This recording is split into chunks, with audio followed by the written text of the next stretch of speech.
Waalaikumsalam warahmatullahi wabarakatuh. Nah, hari ini kita akan belajar tentang perubahan materi. Di sini kita akan mempraktekkan atau membuktikan apakah zat itu mengalami perubahan fisik ataupun perubahan kimia. Nah, sebelum itu di sini ada LKPD. Ini. Nah, dari teman-teman semua, nanti selama Ibu melakukan praktik, kalian sambil mengisi LKPD tersebut. Nah, tujuan dalam pembelajaran ini yaitu mempelajari dan mengelompokkan perubahan materi, itu perubahan secara fisik maupun secara kimia. Nah, di sini Ibu mempunyai bahan. Bahannya itu ada coklat batang. Ini kalian tahu nggak ini apa? Lilin. Terus ini cuka dan telur. Di sini bahannya, alatnya yaitu batang pengaduk, beker, korek api dan kompor listrik. Di sini nanti coklatnya akan dilelehkan, terus lilinnya akan dibakar dan telurnya akan direndam di dalam cuka. Nah, kalian nanti mengamati bagaimana perubahan yang terjadi. Sebelum itu, coba kalian isi bagaimana wujud dari masing-masing sampel di LKPD. Nah, sambil itu Ibu akan mempraktekkan. Yang pertama yaitu mengamati perubahan lilin.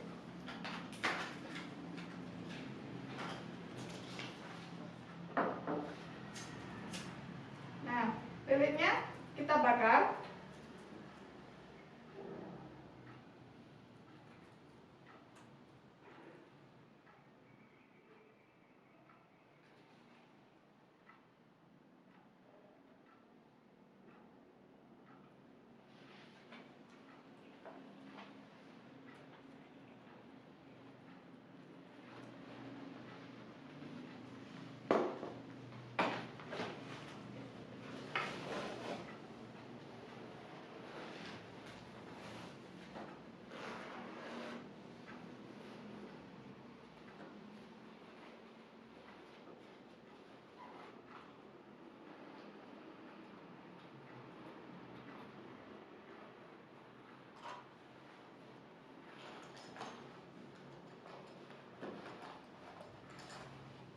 Nah, coba kalian sambil amati lilinnya saat dibakar itu mengalami apa, gitu ya. Selanjutnya kita tuang cuka ke dalam gelas beker.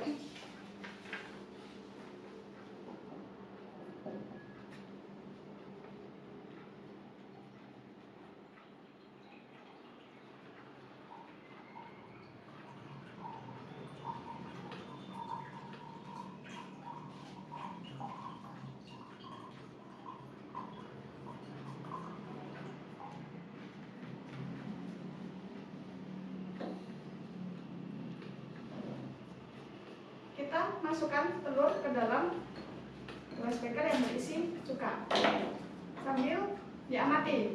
Coba.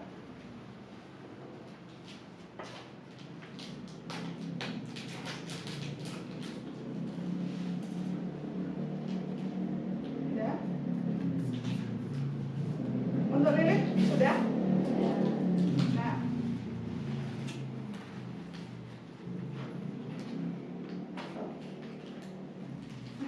Selanjutnya yaitu kita lelehkan coklat.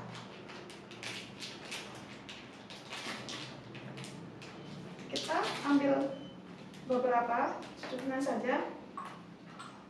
Kemudian kita taruh di atas kompor listrik. Tunggu beberapa saat ya.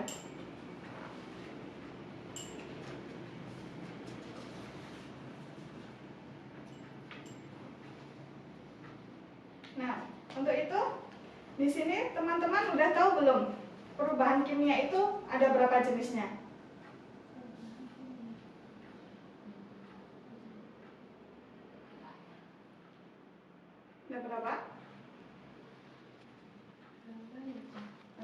Banyak. Apa aja?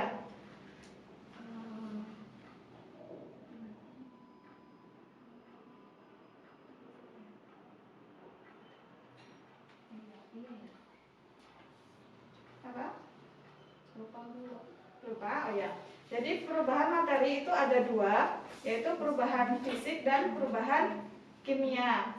Nah, kalau perbedaan dari keduanya, Kalau kimia itu nanti membentuk zat baru, ya kalau yang fisik, tidak membentuk zat baru, ya.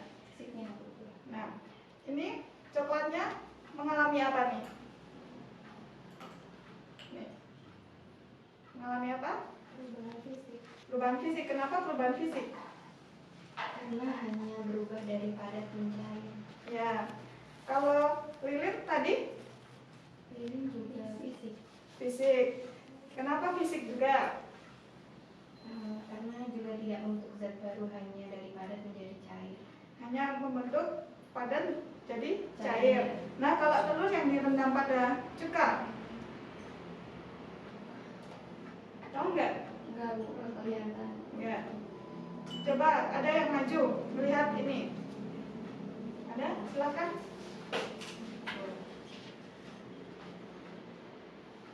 Ini terbentuk apa? Gelembung. Gelembung. Udah? Sama apa lagi? Udah. Udah. Delina, mau coba maju?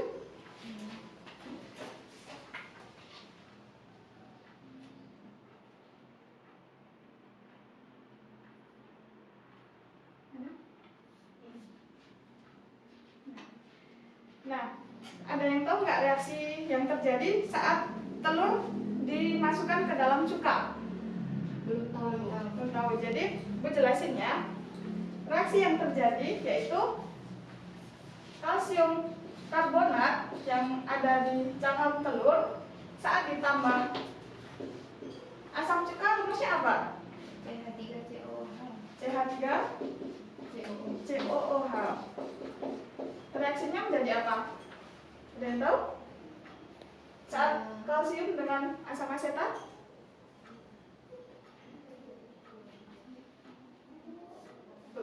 Tahu nggak? Belum tahu. Jadi saat kalsium bereaksi dengan asetat, dia membentuk kalsium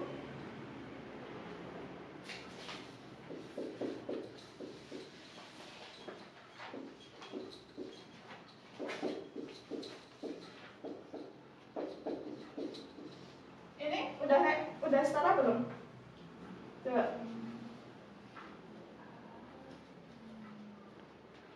CA-nya ada berapa?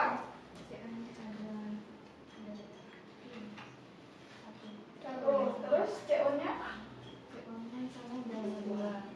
2. Nih, jadi yang setara gini, CaCO3 ditambah 2 CH3COH menjadi pembentuk kalsium asetat ditambah karbon dioksida dan air. Jadi yang terjadi itu telurnya mengalami perubahan. Tadi kan keras kan, itu menjadi lunak karena ada kalsium asetat dan gelembungnya itu dari karbon dioksida. Itu paham? Ada yang mau ditanyakan nggak? Ya, coba sekarang beri kesimpulan. Ada yang mau memberi kesimpulan?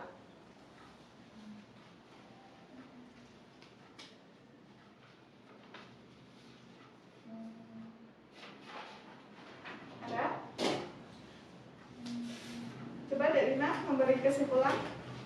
Kesimpulan yang saya dapatkan, perubahan suatu zat itu dapat terjadi ketika kita memberi perlakuan kepada zat tersebut. Mungkin dibakar, dilelehkan, atau direndam dengan suatu zat. Iya, Dek Intan mau memberi kesimpulan?